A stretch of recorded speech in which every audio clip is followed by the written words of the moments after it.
नमस्कार, the India news सच की आवाज़ में आपका बहुत बहुत स्वागत है। आइए देखते हैं उत्तर प्रदेश और बिहार की 10 बड़ी फटाफट खबरें। इससे पहले आप हमारे न्यूज़ को कहां से देख रहे हैं कमेंट में ज़रूर बताएं। 4 मंजिला इमारत ढही, 300 मिले 20 से ज़्यादा लोगों के दबे होने की आशंका। लखनऊ में मंगलवार की शाम बड़ा हादसा हो गया। 4 मंजिला इमारत भर कर गिरने से 3 लोगों की मौत हो गई। 20 से ज़्यादा लोगों के दबे होने की आशंका है। घटना हजरतगंज के वजीर हसन रोड स्थित अलाया अपार्टमेंट में हुई है। बचाव और राहत कार्य चल रहा है। एनडीआरएफ और एसडीआर को मौके पर बुलाया गया है। सीएम योगी ने भी संज्ञान लिया है।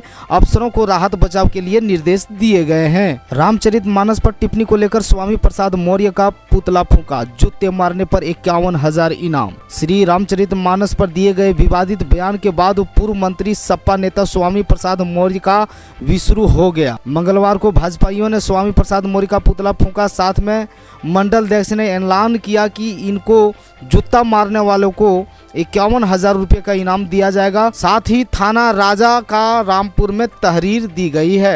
आजमगढ़ में पीएम आवास चयन के दौरान बवाल।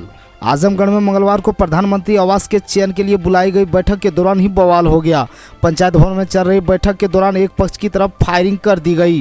ताबड़तोड़ फायरिंग में गोली 3 युवक को लगी। तीनों को अस्पताल पहुंचाया गया, जहां एक की मौत हो गई जबकि 2 युवक घायल हैं। घायल युवकों को वाराणसी रेफर किया गया है। खुली बैठक के दौरान फायरिंग से हड़कंप मच गया। आला अधिकारी भी मौके पर पहुंचे। तनाव को देखते हुए भारी फोर्स तैनात कर दी गई। 5 लोगों को हिरासत में लिया गया है। घटना मेहनाजपुर गांव के दक्षिण का पूरा में हुआ। यूपी से भाजपा सभी लोकसभा सीटें हारेगी, बोले अखिलेश। समाजवादी पार्टी अध्यक्ष अखिलेश यादव ने कहा कि अपनी विफलताओं पर वह झूठ का आवरण चढ़ाकर लोगों को गुमराह करने का काम कर रही है। जनता उसकी सच्चाई से वाकिफ हो चली है। वह सन 2024 में भाजपा को सबक सिखाएगी। भाजपा उत्तर प्रदेश की सभी 80 सीटों पर इस बार हारेगी।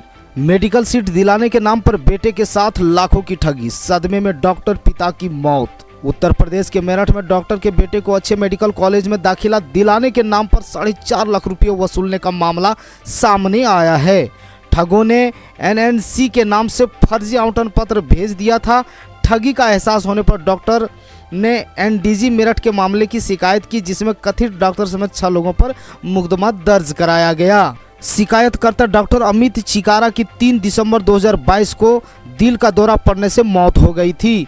परिजनों को इस संबंध के बाद पता चला। उनका आरोप है कि धोखाधड़ी के कारण डॉक्टर टेंशन में रहते थे, जिस कारण उनकी मौत हो गई। आरसीपी का दावा, कमजोर हो चुके हैं नीतीश। पूर्व केंद्रीय मंत्री आरसीपी सिंह ने एक बार फिर से नीतीश कुमार पर हमला बोला है। मंगलवार को नालंदा में जन नायक कर्पूरी ठाकुर के जयंती के मौके पर आरसीपी सिंह ने कहा कि नीतीश कुमार को कोई क्या कमजोर करेगा, उसके अंदर तो अब ताकत ही नहीं बची है। आरसीपी ने कहा कि जेडीयू के सभी बड़े नेता अपने ही बुने जाल में फंसते हुए नजर आ रहे हैं, जिससे वे आसानी से बाहर नहीं निकल सकते हैं। मां की मौत के बाद 3 साल तक बेटी का रेप करता रहा पिता। बिहार के पश्चिमी चंपारण जिले पिता पुत्री के रिश्तों को शर्मसार करने वाला मामला सामने आया है। एक शख्स ने अपनी 14 साल की बेटी के साथ 3 साल तक रेप किया। मामले का खुलासा तब हुआ जब उसकी बेटी गर्भवती हो गई।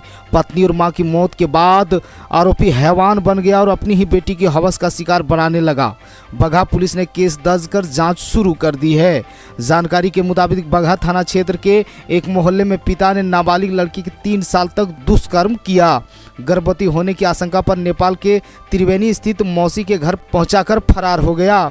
तबीयत बिगड़ने पर मौसी पीड़िता को लेकर नेपाल में ही निजी क्लिनिक पहुंची। तब उसे गर्भवती होने का खुलासा हुआ। फिर मौसी लड़की को लेकर बगहा आई और पुलिस थाने में आरोपी के खिलाफ एफआईआर दर्ज कराई। पूजा के दौरान अफवाह फैलाने वालों की खैर नहीं। गणतंत्र दिवस समारोह व सरस्वती पूजा को लेकर सोमवार को फतेहपुर थाना में बीडीओ परमानंद पंडित और अध्यक्षता और थाना अध्यक्ष श्याम सुंदर पासवान के संचालन में शांति समिति की बैठक हुई। इसमें गणतंत्र दिवस व सरस्वती पूजा को शांतिपूर्ण तरीके से मनाने की अपील की गई।